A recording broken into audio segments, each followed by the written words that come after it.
Bonjour à tous. Aujourd'hui, nous allons vous montrer comment créer des quiz interactifs en utilisant le site Internet Socrative. D'abord, il faut aller ouvrir notre navigateur Internet pour aller écrire dans la barre d'adresse www.socrative.com.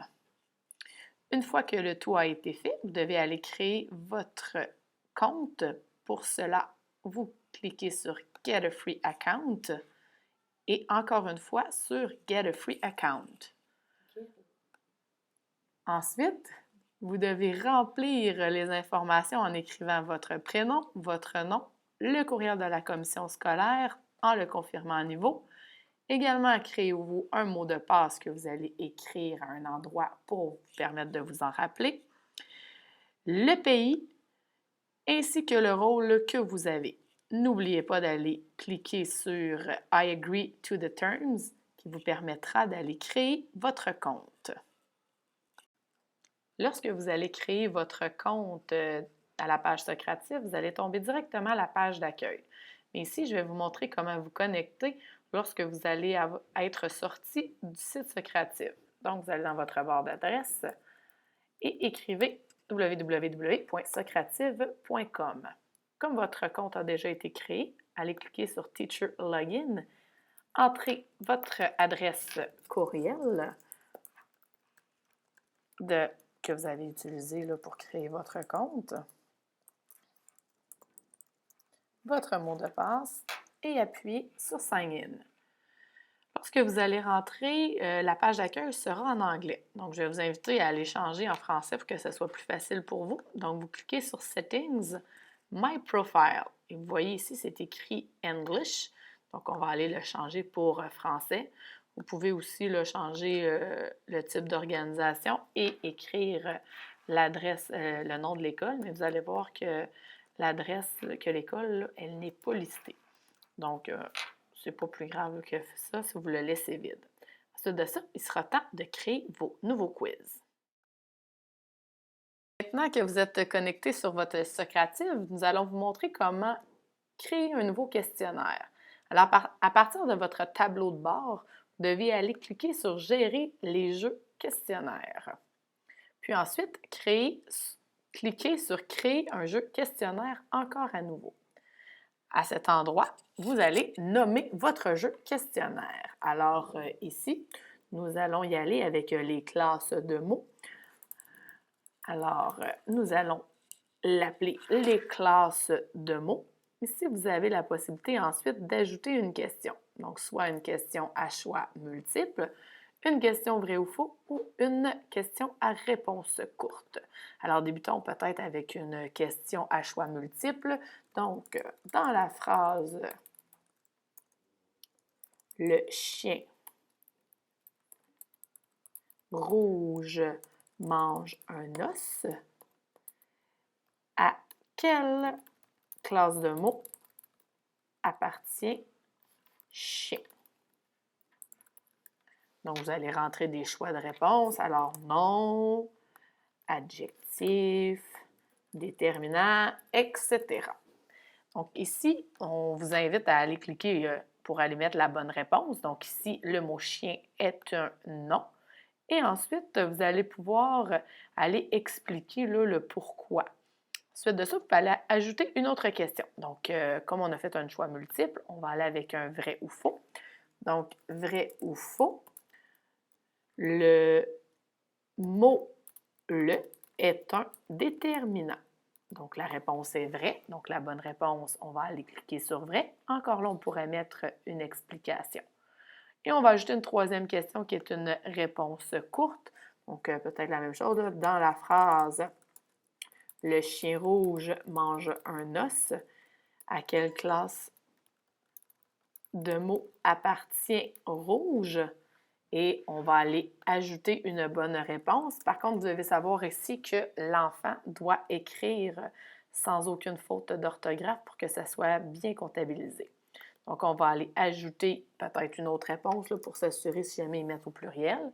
Et encore là, vous pouvez aller expliquer votre réponse. Vous avez créé le quiz que vous désirez avec le nombre de questions que vous voulez. Vous devez aller cliquez sur Enregistrer et quitter, qui est situé en haut à gauche là, complètement de la page. Donc, à ce moment-là, on vous dit que le questionnaire a été enregistré. Que votre questionnaire a été créé, ils vont vous retourner là, automatiquement dans votre tableau de bord. Mais avant, je vais aller vous expliquer là, un peu là, les 3 autres possibilités qu'on a dans gérer les jeux questionnaires. Il est possible ici d'aller importer un jeu questionnaire qui existe déjà. Pour ça, le questionnaire a été jumelé à un nom, à un socle avec des numéros. Donc, vous pouvez cliquer à cet endroit et ici, là, aller écrire justement le numéro. Sinon, ici, mes jeux questionnaires, c'est l'endroit où on va retrouver toutes nos listes à nous de jeux questionnaires socratifs là, qui ont été créés. Sinon, ici, on a la possibilité d'avoir les rapports des résultats de nos élèves. Donc, une fois que ça c'est fait, ce qui va être plaisant à faire, c'est justement d'aller jouer avec nos élèves. Donc, pour ça, vous allez aller sur le tableau de bord et vous allez avoir commencé un quiz, question rapide qui nous permet de poser une question rapidement à nos élèves pour qu'ils puissent répondre. Une course de l'espace qui est une façon interactive de répondre aux questions. Puis un billet de sortie pour connaître la compréhension de nos élèves suite à une notion en particulier. Pour nous, on va s'attarder sur commencer un quiz. Donc, vous allez aller cliquer à cet endroit et vous allez sélectionner votre quiz que vous voulez présenter. Donc, ici, vous avez 3 choix possibles. Donc, au rythme de l'étudiant qui est commentaire immédiat, donc les enfants savent à ce moment-là s'ils ont une bonne ou une mauvaise réponse. Au rythme de l'étudiant, la navigation de l'étudiant, donc c'est un peu où c'est l'étudiant qui va à son propre rythme. Sinon, c'est à notre rythme à nous, les enseignants. Donc, pour les commentaires immédiats, vous avez la possibilité de désactiver les noms des étudiants, de rendre l'ordre des questions aléatoires, de rendre l'ordre des réponses aléatoires, de désactiver les commentaires de l'étudiant, puis c'est justement là, aussi les résultats. Puis la navigation, c'est exactement la même chose, sauf que justement, ils n'ont pas les commentaires. Donc, on va aller appuyer sur Commencer et c'est là que le plaisir commence sur les iPads. Donc, pour permettre aux élèves d'entrer dans notre salle de classe, vous voyez en haut une série de nombres et de lettres là, à côté de salle. Donc, les enfants vont aller sur le iPad à chercher l'application Socrative Student.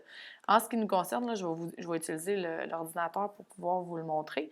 Donc, une fois qu'ils vont avoir cliqué sur Socrative Student, ils vont voir étudiant avec le room name. Donc, ils vont rentrer sur à cet endroit-là, là, les caractères qui vont être affichés, bien sûr, sur notre TBI et ils vont aller faire entrer dans la salle. Après ça, on leur demande d'entrer votre nom. Donc, j'entre mon nom et je clique sur Terminer. Et on voit automatiquement que le quiz commence. Donc, on demande aux enfants d'aller répondre. Donc, dans la phrase « Le chien rouge mange un os », à quelle classe de mots appartient le mot « chien ». Donc, on va faire « Non » suivant. Donc, ça, c'est vraiment les élèves là, qui le font à leur propre rythme. Donc, si mettons que on va aller mettre que c'est faux. Et encore là, on va aller écrire « Adjectif ». Donc, les enfants ont beaucoup de plaisir, peuvent y aller à leur rôle. Puis on voit ici là, que puisque j'avais fait une mauvaise réponse, c'est revenu. Et si on peut là, appuyer sur précédent ou suivant. Et quand l'enfant a terminé, donc il va aller appuyer sur terminer. On lui demande sa confirmation. Donc, ils ont terminé et on demande justement l'attente, qui sont en attente de l'enseignant qui va aller vérifier là, les résultats et on demande à l'enfant de se déconnecter. Et depuis, un peu suite sur le Yes. Une fois que nos élèves ont rempli leurs réponses, il est possible d'aller voir les résultats en direct. Donc, en appuyant sur Résultats en direct, on voit ici que Geneviève, avec ses résultats. Puis on peut aussi enlever l'affichage des noms en tassant le curseur vers la gauche. Puis encore la même chose, là, afficher la réponse. Donc, si on veut que ça soit live en même temps sur notre TBI, il est possible de cacher les résultats de nos élèves. Donc, lorsque le tout est terminé, on appuie sur Terminer et encore là, on a la possibilité d'avoir les rapports, soit par courriel ou encore des téléchargés pour être capable de les voir et de les visualiser. Donc, Socrative peut être utilisé justement pour faire des évaluations formatives, sommatives. On est même capable de faire la correction automatique. Puis en même temps, c'est une belle façon d'utiliser les iPads en classe de façon individuelle ou encore en équipe, si on met plusieurs noms d'équipe. Donc, à vous d'aller l'essayer, puis donnez-les des nouvelles. Bye!